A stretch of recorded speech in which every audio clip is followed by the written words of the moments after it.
বিগত দিনে 34 বছরের কমিউনিস্ট যাদের বাড়িতে নেতাজি সুভাষচন্দ্র বসু, স্বামী বিবেকানন্দ, ক্ষুদিরাম বসুর ছবি থাকে না, ওদের সব কাকা, জ্যাঠা, বাবা, দাদু, নানা সব বিদেশি।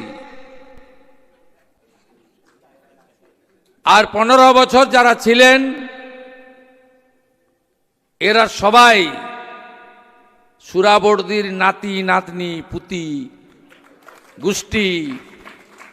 এদের মধ্যে রাষ্ট্রবাদের চেতনা ছিল না। তাই 1947-এর 20 জুন পশ্চিমবঙ্গ আইনসভায় যে 58-21 ভোটে পশ্চিমবঙ্গ সৃষ্টি হয়েছিল, তাকে ভুলিয়ে দেওয়ার জন্য 1 বৈশাখকে করা হয়েছিল পশ্চিমবঙ্গ দিবস।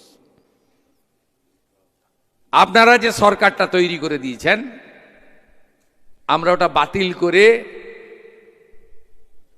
সত্য ইতিহাসকে পুনঃস্থাপিত করেছি। 20 জুন আমরা প্রথম স্টেটহুড ডে পালন করেছি তারকেশ্বরে, যেখানে 1947-এর 4 এপ্রিল থেকে 6 এপ্রিল হিন্দু মহাসভার জাতীয় সম্মেলনে বাঙালি হিন্দুদের হোমল্যান্ড পশ্চিমবঙ্গ তৈরি করার রেজুলেশন হয়েছিল। আমরা প্রণাম জানাই, কৃতজ্ঞতা জানাই দেশের প্রধানমন্ত্রী নরেন্দ্র মোদীজিকে।